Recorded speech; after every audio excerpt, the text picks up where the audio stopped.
concert pianist Ronan O'Hora has played concerts all over the world. He's given over 100 broadcasts for BBC Radio 3, and he's head of keyboard and performance studies here at the GuIldhall School of Music and Drama in London. I'm delighted he's joining me today for a classical conversation. Welcome, Ronan. Thank you very much. Thank you. I'm going to dive in and ask you all about your musical education. So how old were you when you started to play, and what was the catalyst? Did you come from a musical family?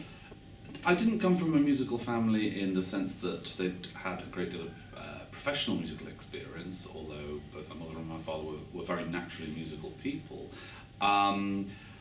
It's difficult. My older brother and sister were playing, and I guess that must be when I heard the piano and somehow began to get captivated. I don't know what exactly hooked me in so much. I do know that during I guess I began when I was about 5, 6, and I was very, very fascinated, or well, obsessed with music. It was a lot longer before I really felt I wanted to be a pianist. That was a more circuitous process. I was obsessed with music. I used to play a lot of orchestral scores at the piano. I used to play a lot of piano repertoire, but I somehow never.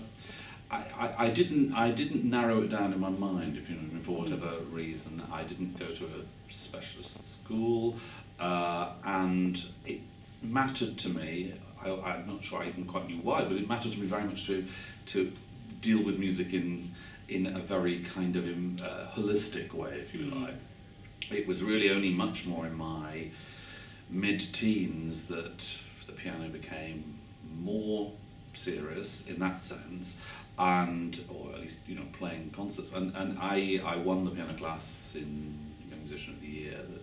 This was many millions of years ago, but at that time there's no doubt about it gave you considerable amount of exposure and concerts, and it was, I think at that point you just thought somehow it seemed to be something that seemed to be not exactly a fait accompli, but it made you realise this was something that you were able to do and enjoyed doing on a deeper level than one would have guessed before.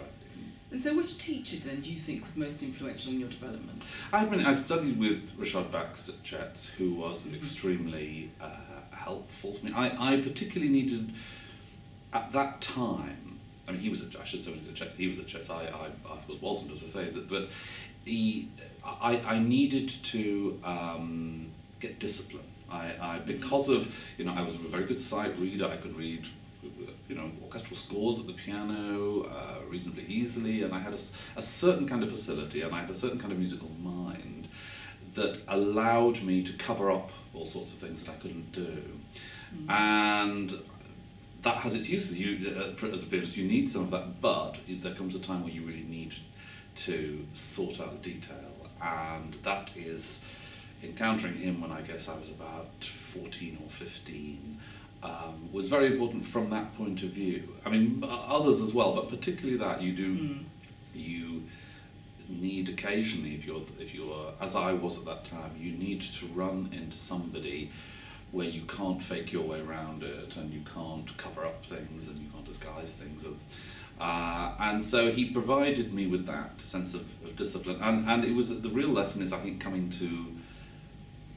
You need to learn to love detail, I think, in a particular kind of way. It's not enough just to do it because somebody will get mad at you if you don't. Yes. You need to see the beauty. And I went through at least a year where I couldn't see, and had a very difficult year. And something changed, and I realised, as I said, the beauty of detail, and that I think fundamentally changes your outlook on these things.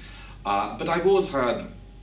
I didn't study with a vast array of teachers, but I feel I have learned from a huge array of people, both pianists and non-pianists. I mean, I remember playing once when I was quite young. I played William Pleath's this chamber music course in the Britten Peer School, and I learned a huge amount from that, and from many other chamber groups and master classes, many other pianists. I studied quite a bit at times with Vlado Perlmutter, a lot of Ravel, and an enormous amount from him. So I feel there's been many influences, and that they continue to be. You know, it's a continuous process. Yes. You know. And how do you develop your technique then? Well, as I say, it was very much a question of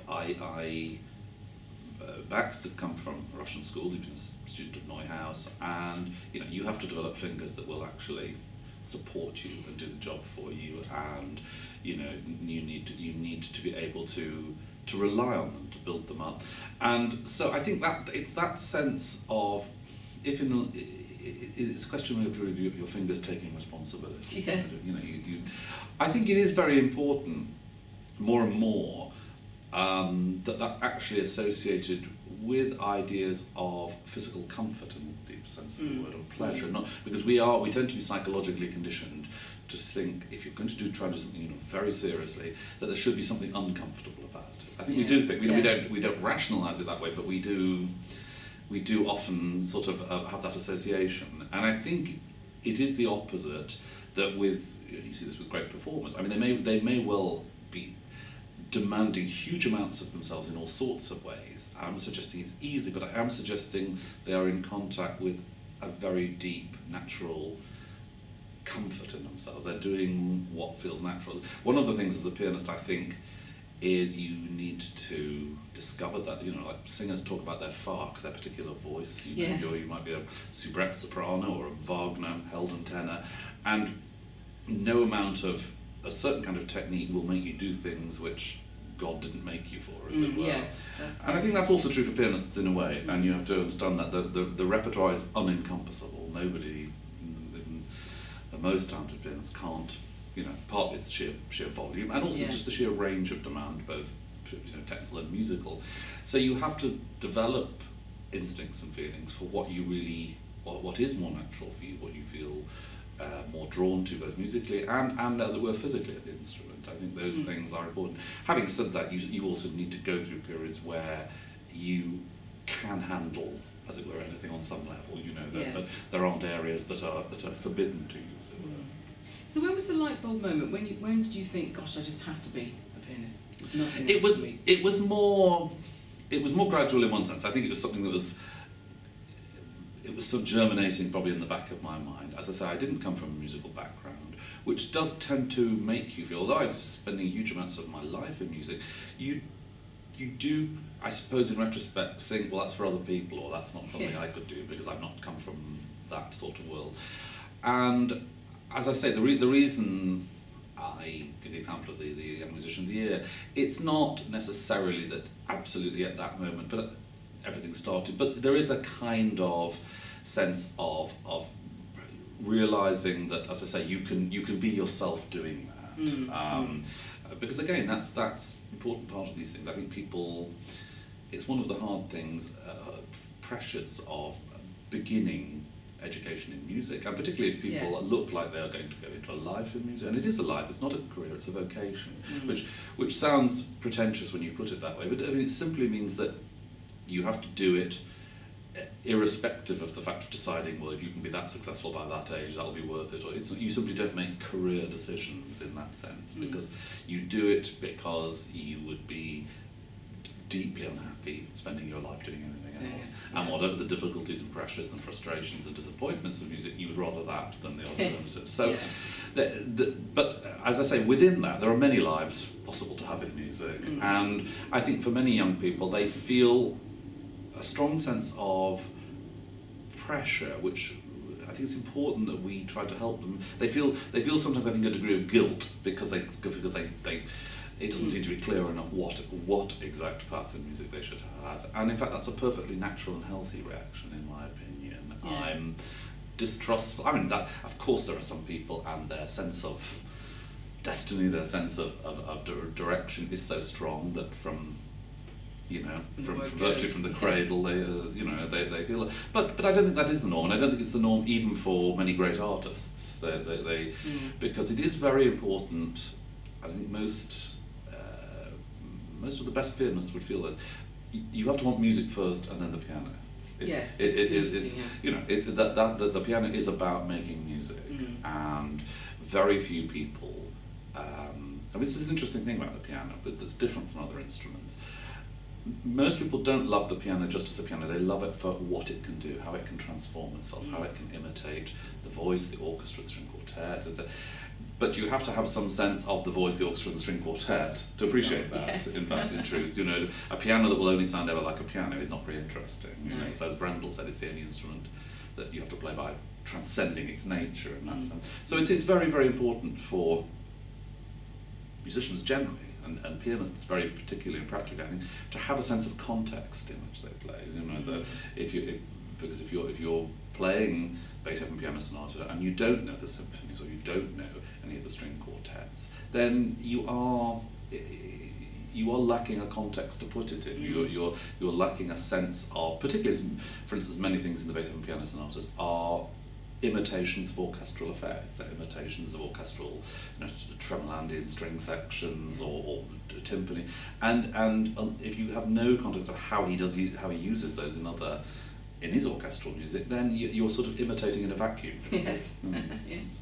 You're a professor of piano here at the Guildhall. When your students come and ask how can they establish themselves as concert pianists, what advice do you give them? Do you say competitions, or do you feel there are other ways? There's a lot of ways. There's I mean, more than anything else, particularly, the music profession is changing a lot, and it's changing very, very fast, exponentially fast, as so many walks of life are. And I think when I started, which I suppose sort of 25 years ago now, there were particular sort of benchmarks that were important. Getting an agent, getting with the BBC, playing with the British orchestras. Now, those things still all have a very central importance, but they don't have.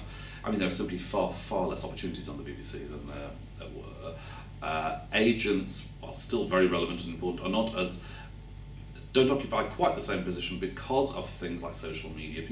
It's much more possible for people to build more of their career themselves in that sense than it would have been. Agents perhaps play a slightly different role. And I think more than ever now, you sort of build a career in your own image. You build it. There are many opportunities, although we hear many times about there being less concert opportunities and orchestras doing less and halls doing less, and that's true in some ways.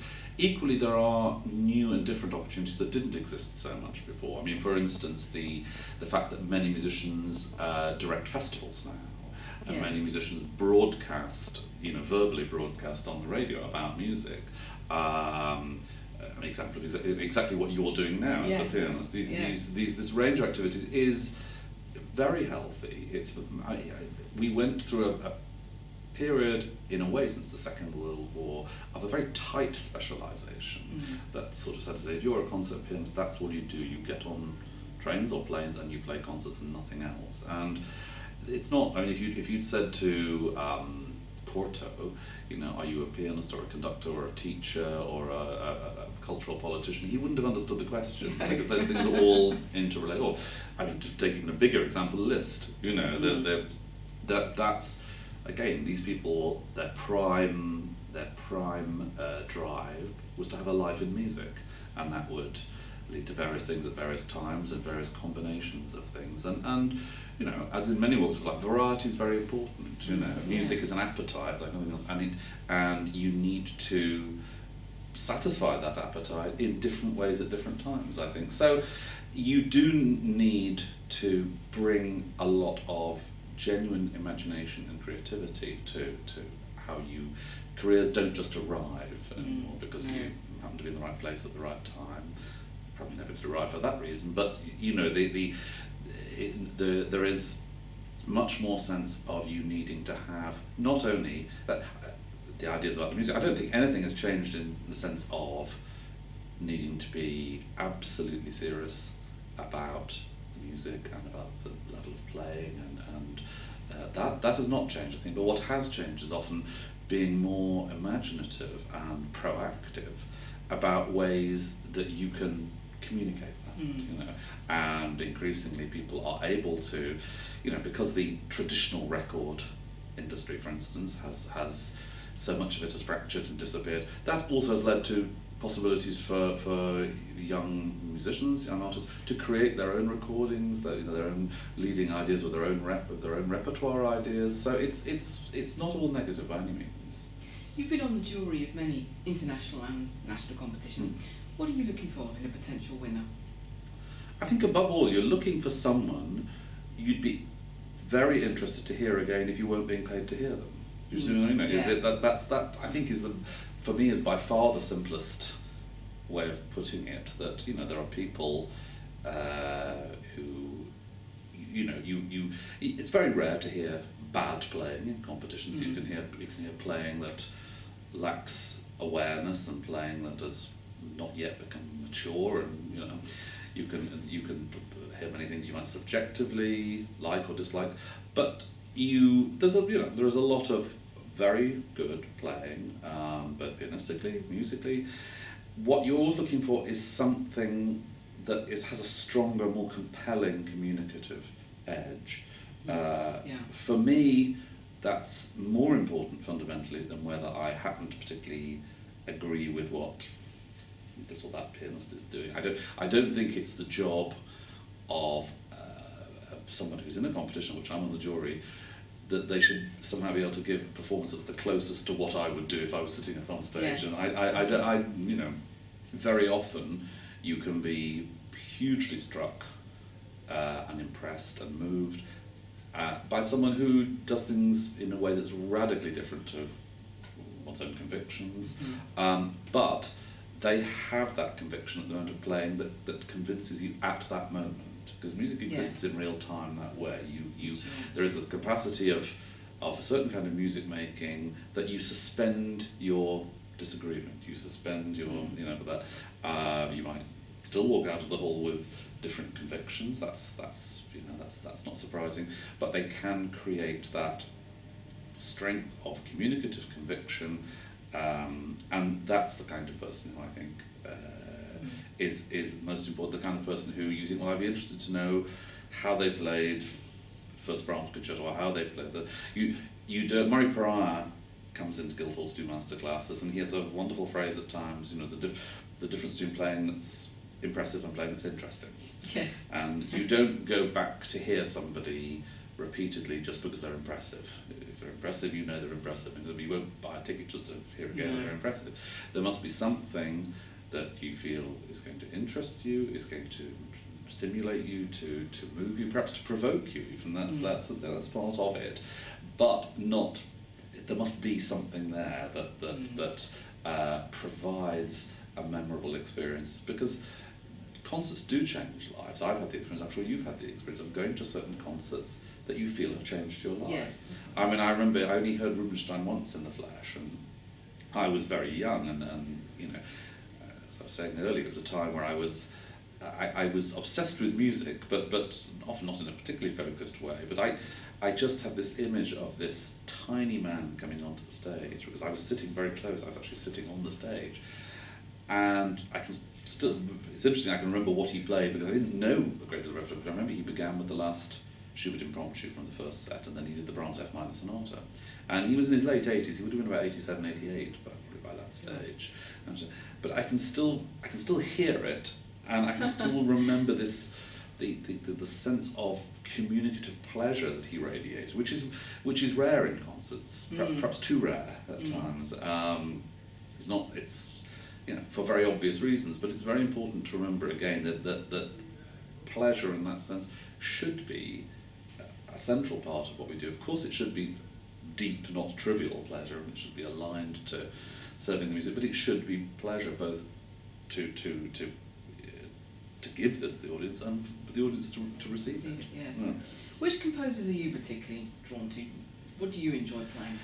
A lot of my repertoire is around Haydn, Mozart, Beethoven, Schubert, Schumann, French, Debussy, Ravel, and Chopin, a lot of Chopin. There are many other composers I play with great pleasure, but that as a body of the repertoire, that's probably the most representative answer.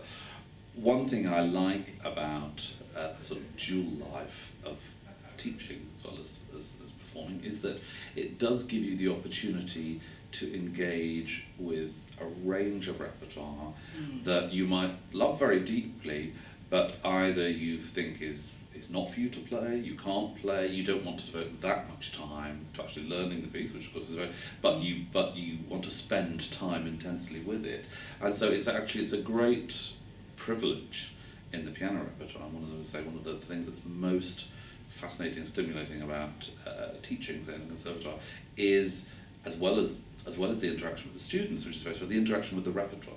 Yes, yes. Well, the next thing I want to ask you is you've recorded 30 discs, a lot of discs, and which of those discs are you happiest with? Which do you feel represents your playing? That's a difficult one to answer, because of course it's a weird sensation making a CD in some respects, because you're taking something.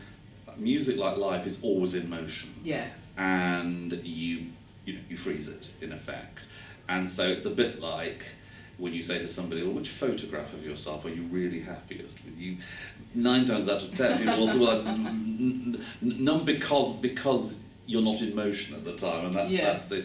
So I've been very lucky. I mean, I was extraordinarily lucky to make quite a number of CDs, and also more than that, to make the CDs of the repertoire that I haven't had to record stuff that I just really didn't want to do. That must be difficult. I was extraordinarily lucky where that was concerned. It was just one of those things that most of my recordings were made at one time for training, and they wanted a catalogue of a lot of music, a lot of which I very much was delighted to record. I think I have very special memories of some particular session. I remember recording 2 Schubert sonatas, the G major and the B flat, the last sonata, recorded in St George's, Brandon Hill in Bristol. And I have very special memories of those sessions, simply because Schubert is something I think you have to record in very long takes. It's actually very, very hard to edit Schubert, interestingly, because I think you never pedal quite the same way twice in 2 takes or anything. So and also just for the flow, for the sort of momentum of the music, you have to take it in long sweeps, I think. And I have very fond memories of that, and the Brahms F minor sonata, but if I listen to those recordings now, which I don't very often, when I do, or they come my way for some reason, and it's always as it should be. I suppose it's like looking at a photo of yourself 15 years ago or something. Part of you always feels a different person, and yes. It's very important, I think, that feeling that music, like life, goes on, it evolves, it changes. I would find it very disconcerting if there was some piece about which I felt exactly the same as I did 15 years ago, because something would have frozen somewhere, or something. We simply. I think music. It's one of the most valuable lessons of music, is to help you realise how much you change and renew all the time. Yes. I mean, any performer, you will have had this experience where, you can play concerts on 2 successive nights, the same piece, sometimes even the same piano, the same venue. And somehow they are completely different experiences. It's not only that they're a little bit different, but they are complete chalk and cheese experiences. Yes. And I think that's a helpful thing, not only about music but about life, because it does teach you that, say we're human beings in constant motion all the time, and music's part of that. Yes. So we shouldn't. It's one thing to. I think what you do have to do when you go out and play, you have to, as Gould says, fire yourself to a peak of conviction about what you want to do. That's a different thing. But then you have to allow for the possibility that your thinking will develop and evolve and change, and not be worried or threatened by that. Which aspects of teaching do you particularly enjoy? I enjoy, as I say, I'm very lucky here at Guildhall to have a wonderful class who are very, very serious and dedicated, and we can spend a lot of time on the centre of the music, if you like. What it is to, because very often with very talented young people, it isn't necessarily the putting one finger after another that's the problem at all. It's actually learning to release yourself as a performer, learning to take down those barriers one way or another that stop you being you on the platform. And I find that a very fascinating process, the fascinating of trying to help somebody. I mean, I don't have any goal that my students should sound like me. In fact, I would be, again, I'd be very alarmed by trying to do that. Yes, you know, yeah. I want them to sound as much like them as they can.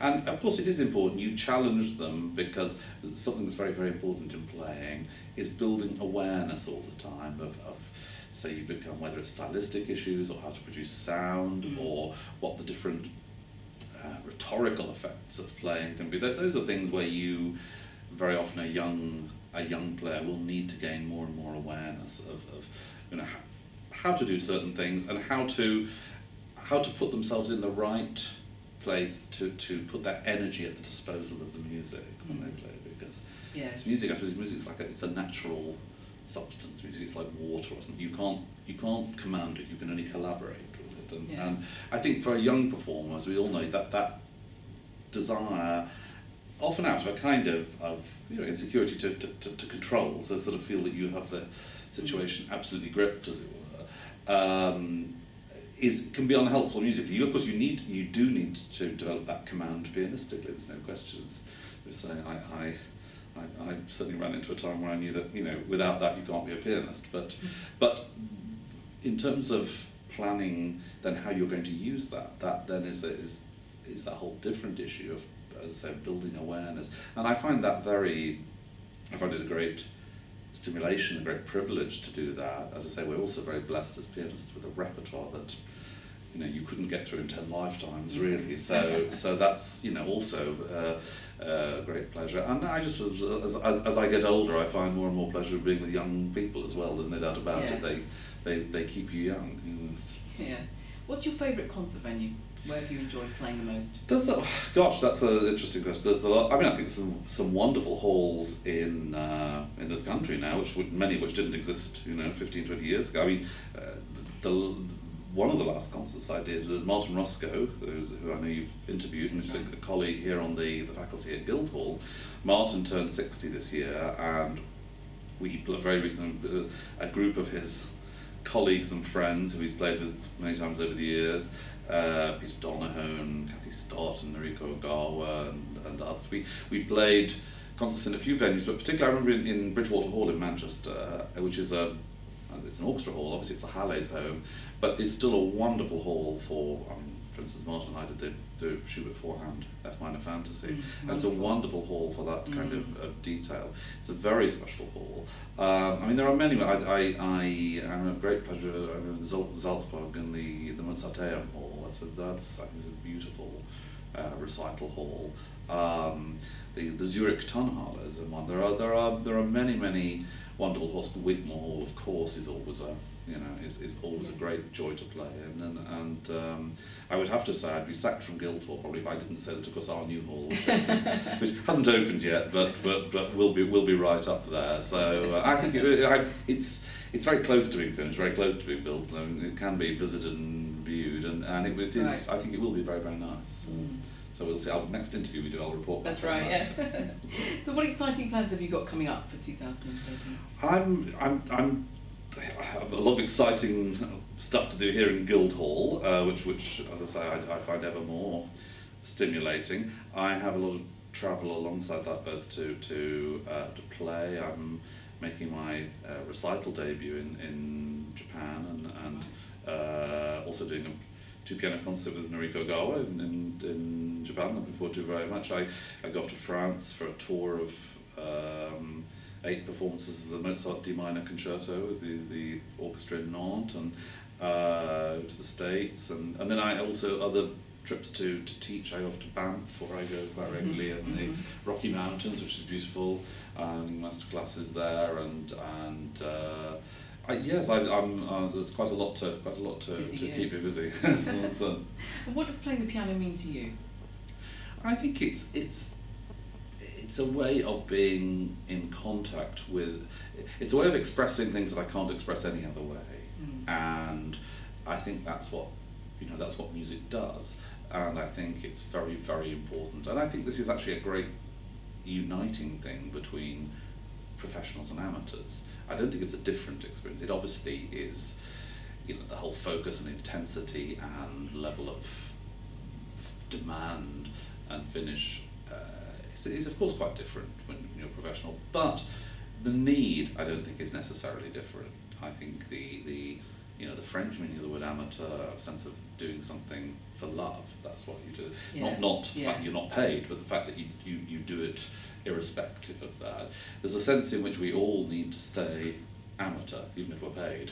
Because it is very important, that sense of, again, these things can sound very pretentious when you put them that way, but I think to remember what a privilege it is, I think the sense of being able to create sound is some very deep human need that we have, and being able to sort of bring sound to life and tell stories in sound. And music has this extraordinary power. We know more and more now about its therapeutic power and what it can do in situations where people who have all sorts of issues, whether it's autism or other kinds of things, where music is enormously healing. And I think to be in constant contact with that and to remind yourself what a privilege it is something that brings a very, very deep pleasure in life. Thank you very much for chatting with me today. Thank you. Thank you.